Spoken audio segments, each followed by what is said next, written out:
backatcha. All right, so here we are, episode 3 of Backatcha. I am very excited about this episode. I think it's going to be dope, and I'm excited that I'm going to be the only one doing commentary. I'm supposed to say something like subscribe or like and comment and really repeat that over and over again, because people need to hear things 7 times before they do them. But I'm just going to be honest with you, I'm not going to do that. I really would like for you to like or comment and subscribe and, support me in whatever way. But I'm not going to ask you over and over again, but, I probably should, because that works. Instead, I make people miserable in the notes by just using it for effectively propaganda. So here I am. I exist, and it is 2025, and someone has written about me. I am happy with the article that was written, and I'm happy to have some spotlight to my writing. I was hoping it would increase my subscribers by at least 100 to 500. It didn't. It maybe got me 10 extra subscribers, if that. But I think he did a great job. I really don't like lists or prizes. I really want lots of prizes, and I've never won any prize. I got honorable mention once. Leslie Woodward was the professor. She was a black woman who is a writer, and I've read her book a couple times. And she suggested me for our class, and I was very surprised and honored that she did that. But I did not win. I was beat by someone in another department, and I got honorable mention. And I looked up the guy who beat me, and he actually did win. He went to do something with Disney, and he talks about it, being the winner. So I think I should still talk about my honorable mention, because if he went and did he did something that was award-winning with Disney. I'm sure he has done lots of cool stuff. But me, I have made this podcast, and I got an honorable mention prize. But she nominated for me for that. I didn't really apply for that. I don't know that I've ever really tried to get a prize in fiction. If I'm going to really just keep it a buck, there were prizes for submissions for literary journals, but I didn't give a fuck about that prize. And no, so I never won any of those, but I don't really count that as me applying. So the one time I did get the honorable mention, I didn't apply. The professor, the leader of the department, applied for me. I got honorable mention. I was very proud of that. And in my life, I would like lots of prizes, but I also don't believe in prizes. So I think prizes are stupid. I think the artist should argue about the art, and the public should listen and learn. No, I did say that. Oh my God, I've gotten into so much trouble criticizing people's taste on Substack, and my belief in excellence. And the crazy thing is, I'm over here talking about excellence, and my wife just interrupted me, so I had to pause it. It's very frustrating, because I don't know what I was saying, and now I've lost it. Yeah, prizes, and not being into prizes, and being obsessed with them and never winning them, and also wanting lots of them. So yeah, I don't believe in prizes. I don't believe in lists. But I do believe in writers championing other writers. So that is something I can see myself doing at some point. So yeah, Thaddeus wrote about me. I think he did a good job, and I hope to continue to have a career that will honor the literary saloon. I had some weird exchanges on Substack. There was a situation where I read a short story that was autofiction, and I was critical of the story. And I was very critical. I don't know if I did the right thing. Crazy thing about these right-winger fake radicals on Substack is I'm way more radical than them. They're like on a wave that can't go anywhere because it's an old wave. And I just think that, thinking about just radical people and art, this wasn't on my mind, but, I'm going to talk about Kanye, or Ye, because he changed his name. He's kind of their king. They love him, and, he has a sophomoric intelligence that they also have. So makes sense. But he kind of like said it perfectly. Like the reason he's a perfect figure for them is that I mean is like writers on Substack who are like radical and like right wing and like the reason they love Ye is because he signifies most extremely what they are into. And if you look at the literature, there's like a sublit on Substack. It's domestic abuse lit, but it's pro. It's like he loves me, therefore he is definitely going to beat me up. And, he's distant, he's confused. It's like a Lana Del Rey commercial, kind of, but it's not.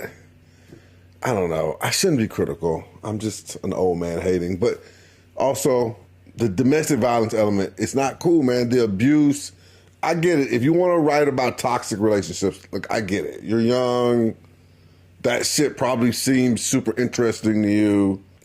I would personally say invest in your art and invest in your ideas and invest in your craft. I think that's going to be more. But look, I'm a writer. I'm not going to sit here and pretend like it's, let's be real. You're doing some of that toxic shit and you're just writing about it. That's fine. I get it. And, I don't care. I'm not judging you. It doesn't really matter. But if you're going to do that, at least, it can't be just, come on. Idolize men that are abusing them emotionally, physically, intellectually, kind of sexually. Look, I get it. Everybody has their kink. Look, I'm not judging. I love sexy lit, Let's make literature sexy again. I get it. But honestly, people have written about everything sex. You can't even, what are we going to really do with that? You can do your thing and it's cool. If it's really good, and it's fresh, I respect it. So I should have, I probably shouldn't say anything. That's always usually the best. But it was the way that her fans attacked me. I just wanted to just show that's corny. How you argue with somebody, you made a painting, they chilling, you arguing with them. You ganging up in front of the painting, yo, don't you dare say something I don't like about the painting. Come on. Nah, I can't co-sign that. I can't co-sign that. So, they said I was silly. I was Don Quixote. I'm on a dummy mission. Whatever. I don't care. You can say whatever you want. It don't matter. It don't make me no difference. All these people that don't even have the details of the story, I can't give you the details. I'm just ranting. I don't owe you the details of the story. I'm just ranting. If you're not paying attention to the soap opera that is Substack, I don't know what to tell you. You need to be in the notes.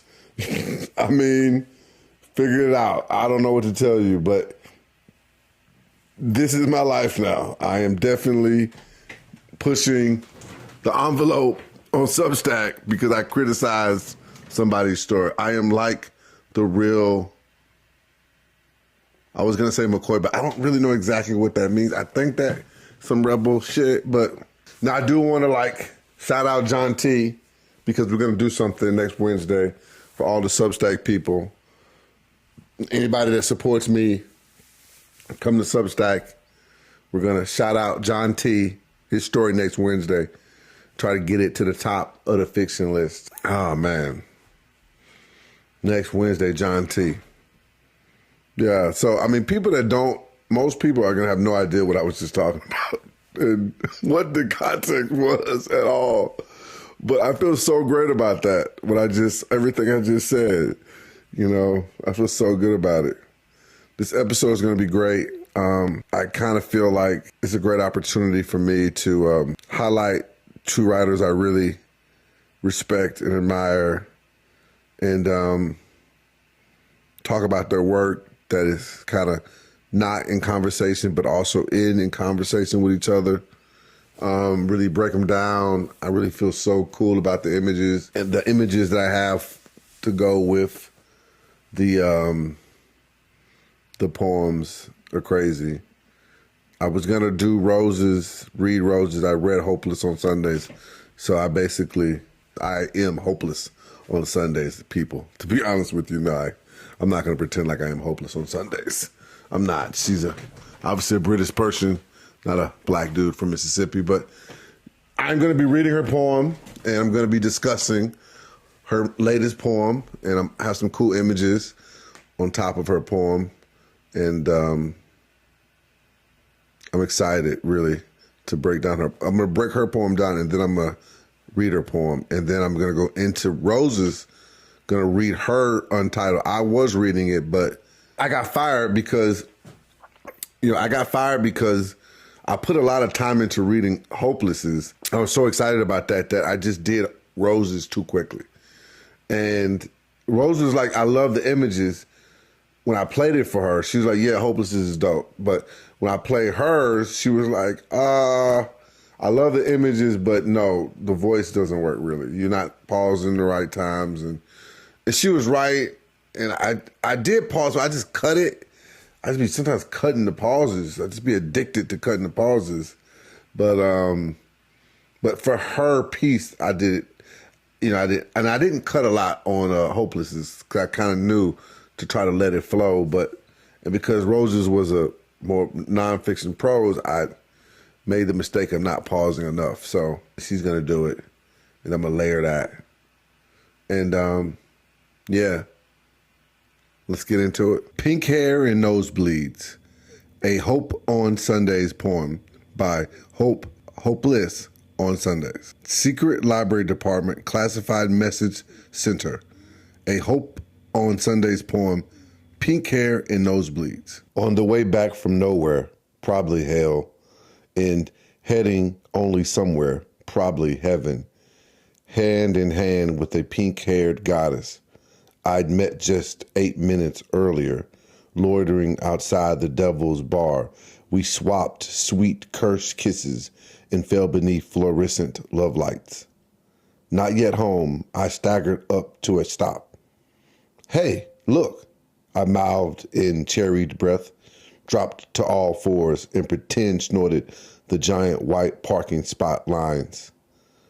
Though before I could stand and blame the devil behind the bar for my not-so-Class A reenactment, 4 drops of blood fell from my nose, the one father had given me. 2 small drip-drop, 2 large plip-plop, pooling on the pavement. Oh, would you look at that? In unison, our mouths, our minds, in sinful sync. Don't worry, happens all the time. First of many lies to the pink-haired loiterer who still looked as equally divine from down here. I wiped my hereditary nose, looked back at the white lines. They'd begun to seep into the fragile cracks of my plip-plop blood, turning pink right before my very own, well, technically my mother's eyes. And then the silence, it grew, louder than the fluorescent hum above, louder than her drunken breath beside me. The pink in her hair flickered, caught the light in a way that made me blink once, twice, until the curse was gone, draining into a stark, crisp white, hues of bone and frost. Fresh paint. Somewhere I heard it, a voice I had known, not from these 8 minutes, but from another place. I looked up, heart snared, and met her faltered gaze. She stood still, no longer the girl who'd led me, no, but a statue, pale and sharp-edged, velvet shards of pink hair gone completely white, the lines of her body cast in moonlit silk. Above her, the sky split, now hydrant red. I felt an echo, a plip-plop that wasn't mine, And as the blood fell again, I saw the cracks beneath me ripple, spill, and bloom with color that mirrored the sky, pink to red, red to nothing. Who knew? Nowheres and somewheres got nosebleeds, just like us. And on Sundays, does hope run from our hearts? All right, so I'm going to be talking about Hopeless on Sundays poem, Pink Hair and Nosebleeds. I'm trying to set it up on the screen so you can kind of see the poem, and I've done some stuff with the colors and the formatting to highlight certain things about the poem that I want to talk about. I was going to say a bunch of stuff about Hopeless, but there's already a lot of me, so I think I actually want to make this one a little tighter than some of the other ones, which are not very tight at all. And so, because it's just so good that I don't want to get too distracted with me talking. But I know Hopeless, Hope on Sundays, Hopeless through Substack, and she had a note that said, I'm like Sylvia Plath if Sylvia Plath and Tupac had a baby. And I looked at Rose, and I thought about my love for Tupac, and I thought, man, I'm probably going to really like this person if this ends up being true. And she has, in my experience, really lived up to that statement. I'm pretty sure that's right. That's how we know each other. That she said that, and I said something in response like, well, you'll even have to look out for Ted if he comes up. I don't know, whatever. She said something like that. Anyways, going into the poem. One of the cool things I did is that a lot of this poem is about two people, and it's about duality in between two things. It's basically, it seems like a young woman is leaving a bar, and she's met another young woman, and they're flirting with each other. She gets on her basically knees and pretends to snort the parking lot like it's a line. She starts bleeding. The two of them joke as if to imply that means that she's done cocaine, and the other person doesn't seem to judge her but seems to approve of the cocaine use. And while down there's a metaphysical thing that happens over the course of the poem where the woman that becomes a statue or a metaphysical thing, or the person just imagines this, or they're drunk or whatever, this person transforms in the narrator's eyes into a statue, and the sky starts to open, and it's not even clear if it's just a statue, maybe a goddess, and the sky starts to open, and there's some type of large metaphysical event. That's how I would describe the plot. And, I know for a lot of people that poetry can gotta be unapproachable. I didn't try to count the syllables or anything like that, or figure out if it's iambic pentameter or whatever. I don't care if that's obviously not true for some reason. I don't really care. I didn't think about that at all. But I think that if I was to think about the themes of this poem, what I think is interesting is it's definitely gives you the feeling of youth, and someone in their youth, and someone who is, someone being the narrator. The poet is describing a narrator who is in their youth and is with a figure that something suggests the figure may exist long term in the narrator's life, but maybe not. But it kind of suggests it wouldn't, that they wouldn't continue to know each other. But there does seem like something like this person the narrator meets stays around. I don't know. I have to look really close into the language to figure out why I see that. But yeah, that was a weird impression that I got, that the person continued to know the person, or for some reason, at least it definitely stuck with the narrator. So I would say there's that youthful theme, and there seeming to be the narrator feeling like they're at a place where they're almost at a crossroads, and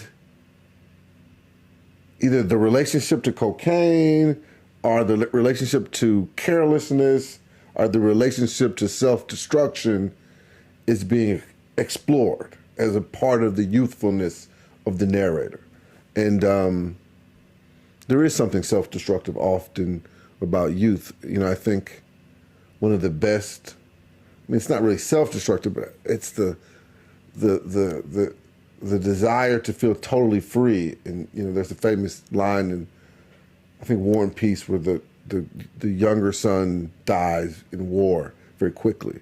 And throughout the story, that character has so much enthusiasm and energy and youthfulness. And we see how quickly and ruthlessly it's cut down. And the weight of this poem feels like it's very aware of that. And one thing I did was all the religious times. So as you're scrolling through this, every time there's something religious that happens, I think I did it purplish. Yeah, I would say purple. And you'll see throughout the text, there's a lot of references to religion. And I think there is an element of religiousness throughout this poem that I want you to, when you listen to me read it, to look out for that. Devil, sin. Even the father feels heavier. The poem is very aware of that in its themes. And it's contrasting, I think, in part, the youthfulness with the themes that this youthful presence feels are coming and feels that it will soon have to confront. I also did the pink and red. There's a lot of pink and red. The reason I thought that was cool, and I wanted to highlight that, is the thing about pink and red is that they're not super different as colors. And I didn't know to think about that in the sense that I think it's a narrator and another woman, or even if that mattered as the way of thinking about it, but it's just, there's something about the narrators where they're like similar. Is that really another person that they met 8 minutes ago and then transformed into a statue in front of them? Was that ever really another person? In the cursed kisses, probably. But that's why I think there's this element where we feel like the character's going to stick around the other person, because it's maybe not even really another person. That's something I just came up with right now. So that might be total bullshit. But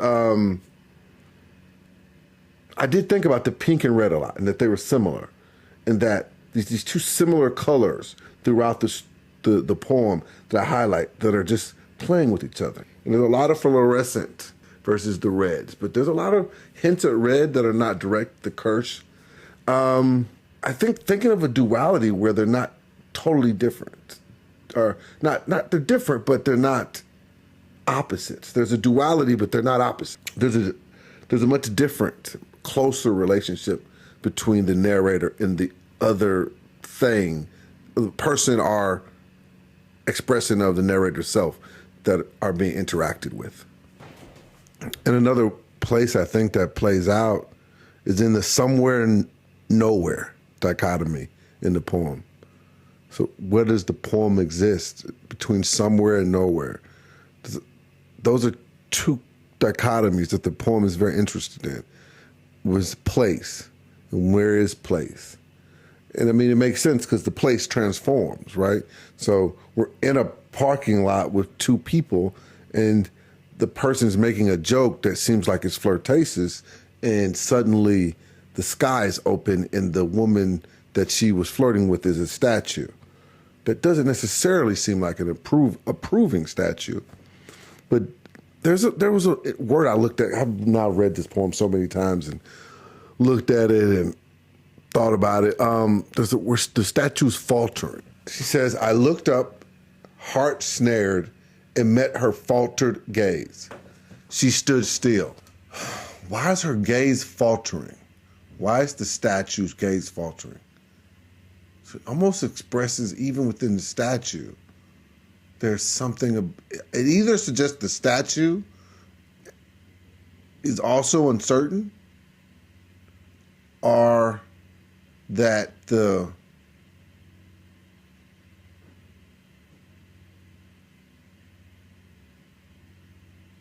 narrator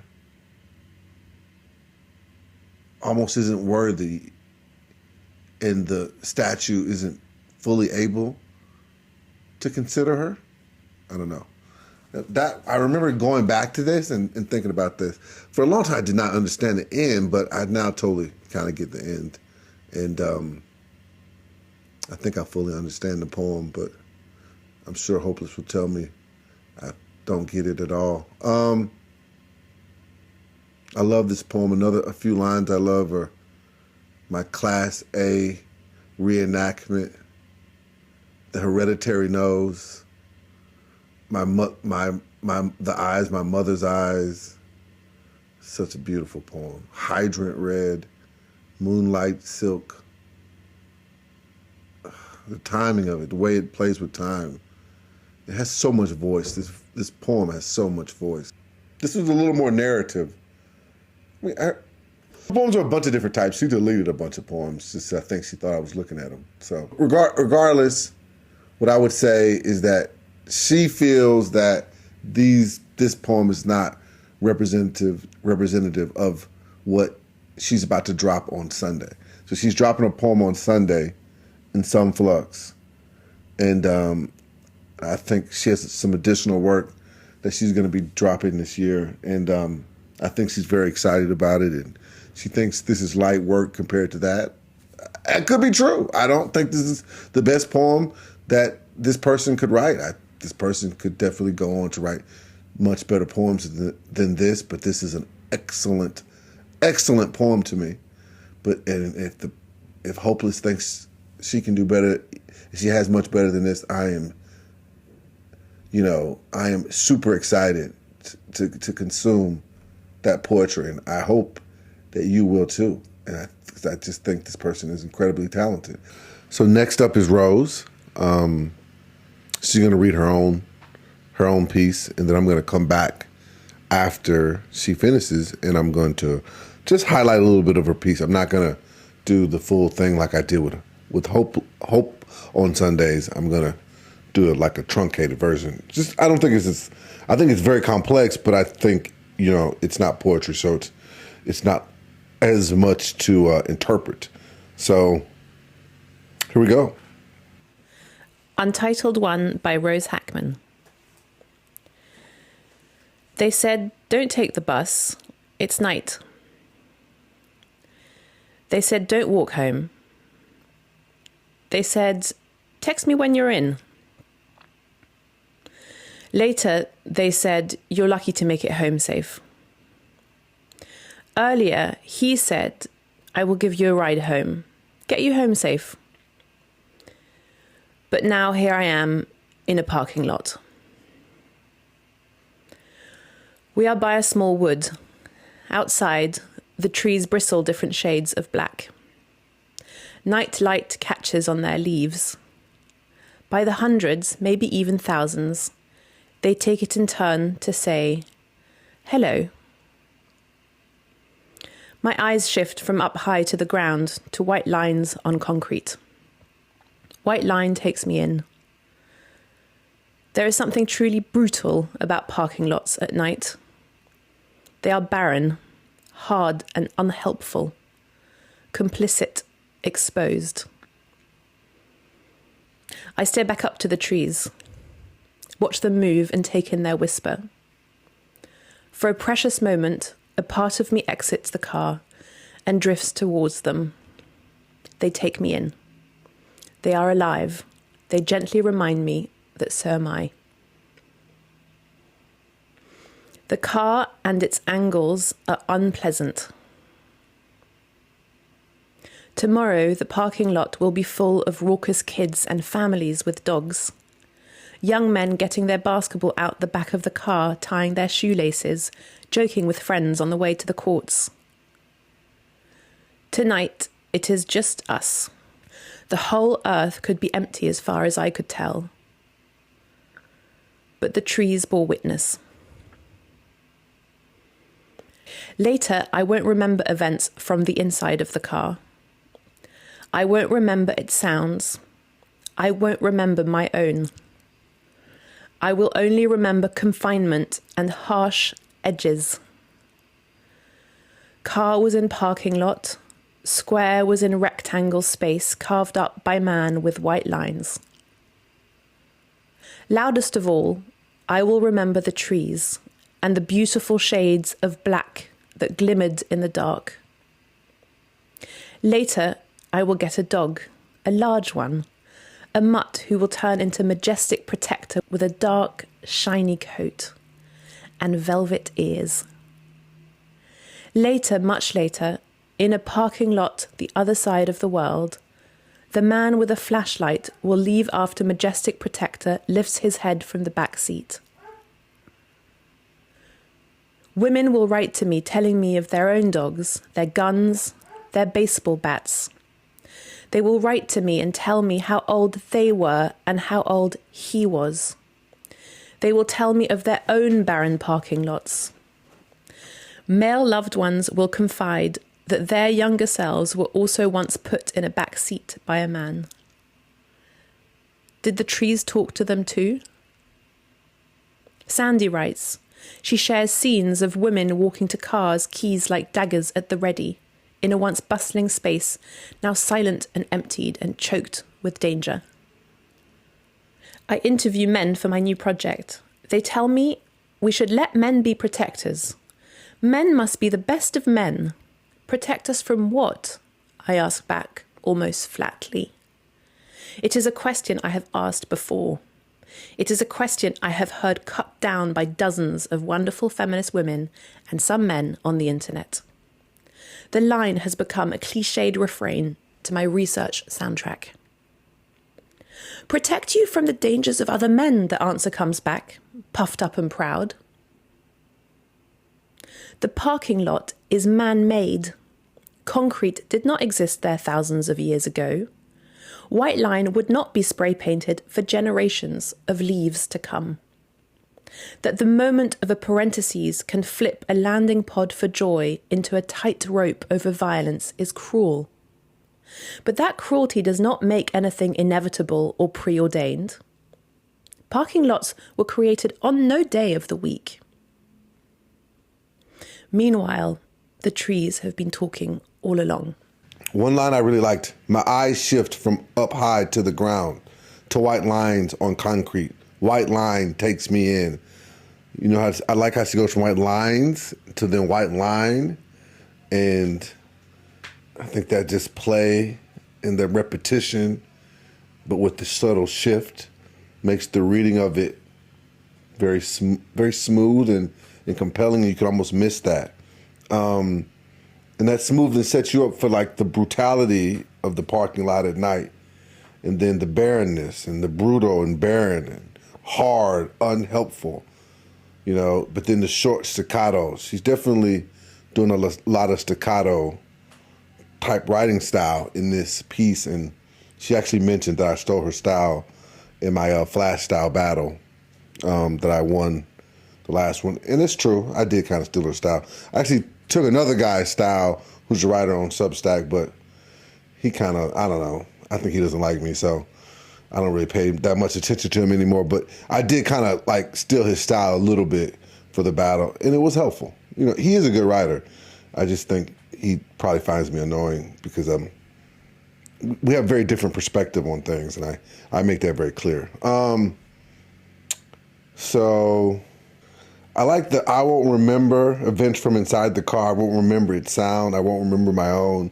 I will only remember confinement and harsh edges. So there's a lot of remembering there. But I think that's partly why this is kind of slightly poetic.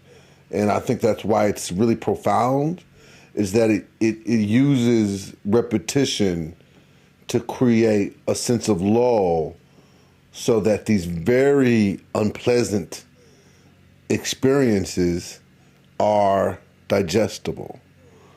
And a lot of the unpleasantness is often staccato and short, but compact And while the sentences aren't long that are meant to sort of lull you, they're somewhat repetitive, and that repetition creates somewhat of a lull that then makes the later staccatos, sentences that are even more staccato and sharper, hit harder. It is a question I have heard cut down by dozens of wonderful feminist women and some men on the internet. I just wanted to really just emphasize that word cut. What a great verb use. There's a term for this when you use like a metaphor extended.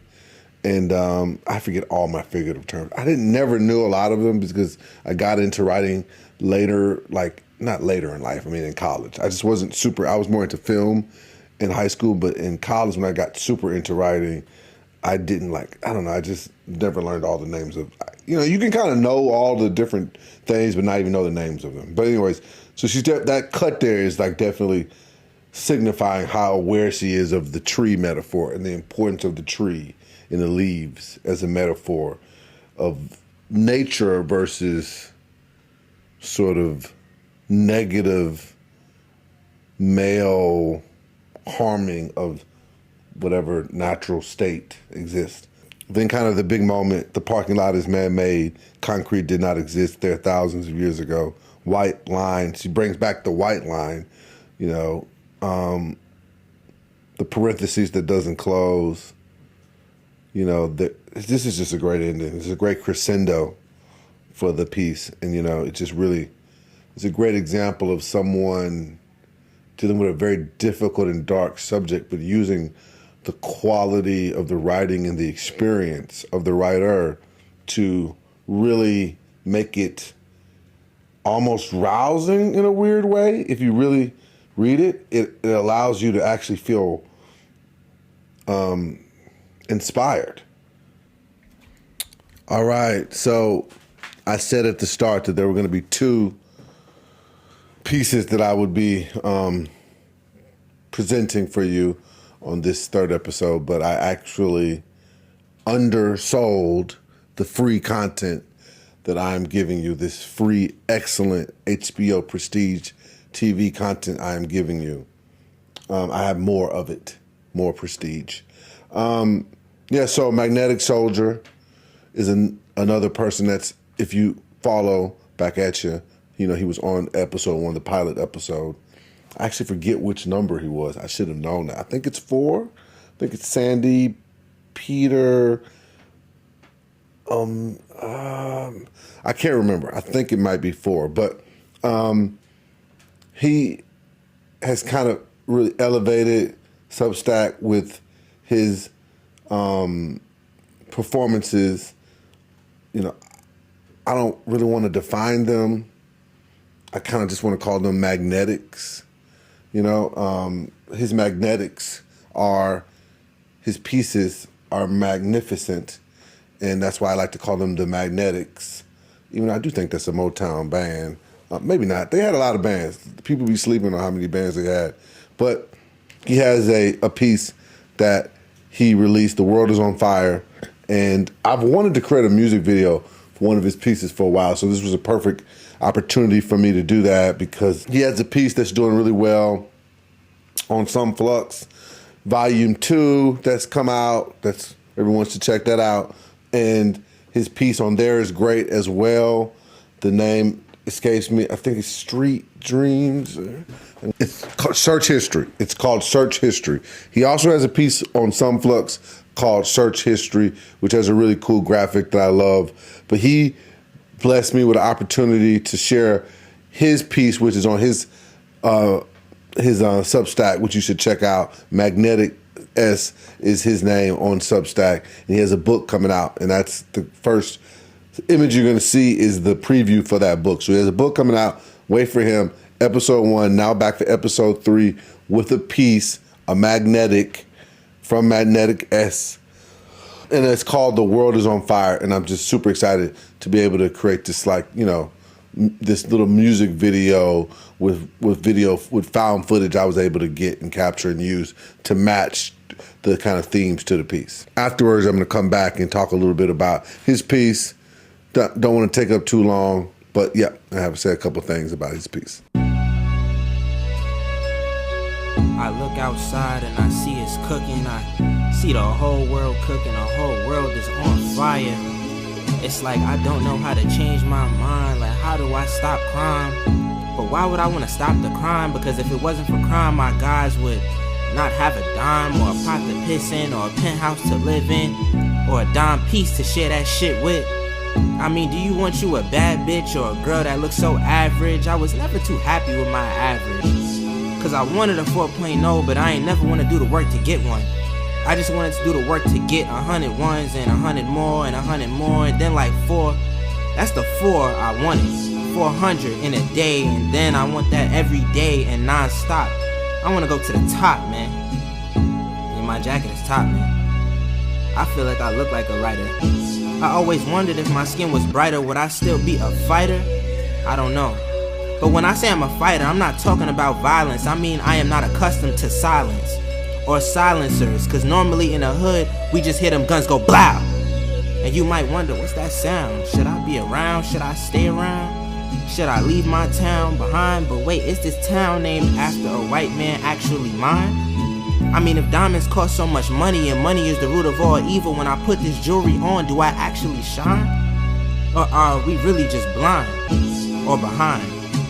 I mean, I remember my mama with my behind, cause she called me lying, and she told me not to eat no goddamn swine, but I couldn't help it. Cannibalism is all in our mind. We are cannibals. We are feasting on each other and on pork at the same time. I mean, have we lost our damn mind? Let me press rewind, cause I remember when we had shit like the Negro League and we was just happy to be free, and forget the blind, we was happy to see. Like before I found out about Cartier glasses, I was just happy to see. But now we don't give a fuck about our own, we just happy for a seat. Ain't that some shit? Like Rosa Parks, we just happy for a seat. Like we made our own clothes, had our own banks. I mean, if we could have put our own faces on the money, we would have. I mean, remember when they told us about them Harriet Tubman 20s?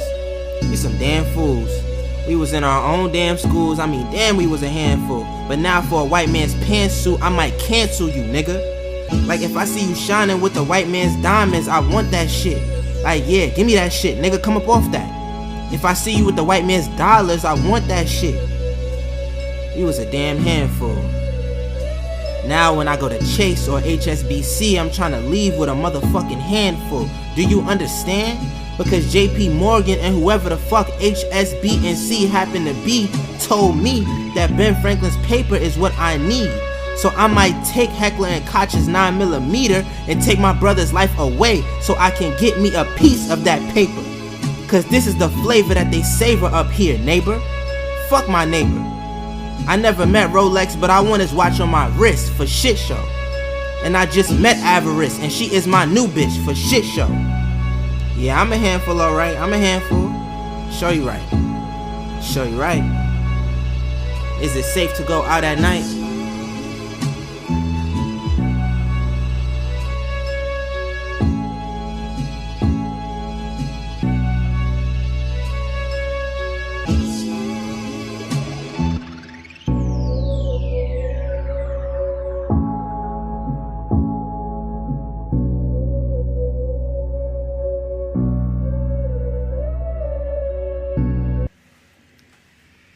So yeah, that was Magnetic World with The World Is on Fire. I really enjoyed that piece, and it feels very relevant to where we are. I guess, I'm not going to break it down. I couldn't even really pull the lyrics because of the way he has it posted. But what I would say is just one thing I love about this piece and Magnetic's work in general is that he deals very well with the dichotomy of feeling like people of color are not given, or they're going to get mad at me if I say people of color. Let me say black people are not given the real opportunities to aspire for the things that are so haughtily flaunted in front of them. That they're not given options really to aspire to get them as far as avenues, but those things are flaunted in front of them by haughty people. And that he doesn't want his friends to commit crime, but he also understands why that instinct is there. And he wishes that success didn't make other black people targets to each other, but he understands that instinct. And he doesn't necessarily, at least the character, doesn't present as necessarily having resolved any of these paradoxes. And that's one of the amazing things about hip hop is it really deals well with paradoxes, going back to its roots and really exploring paradox and allowing a person to exist as,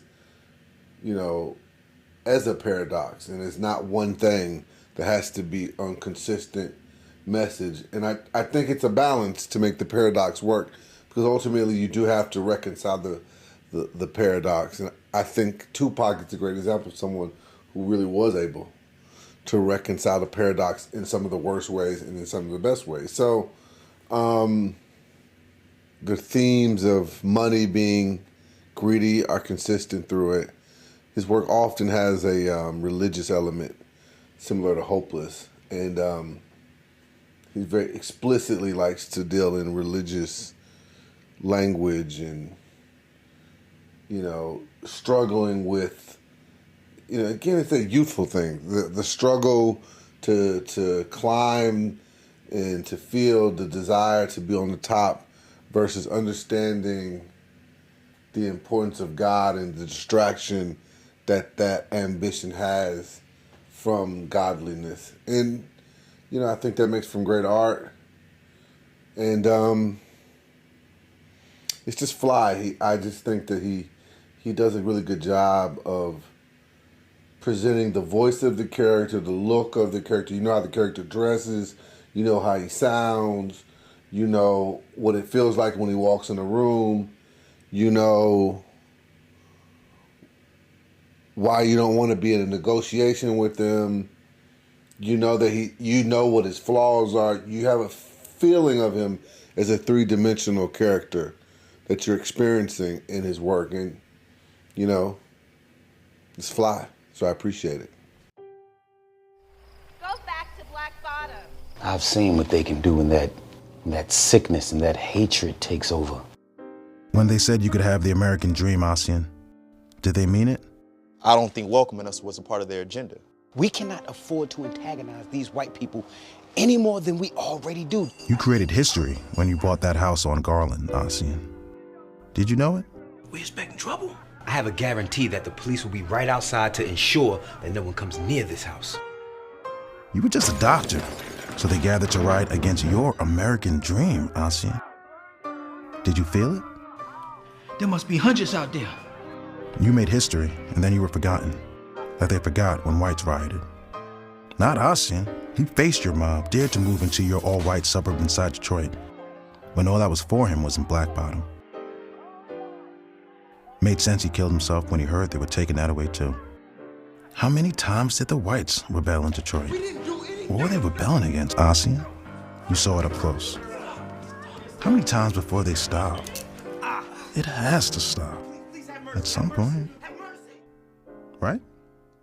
Asian?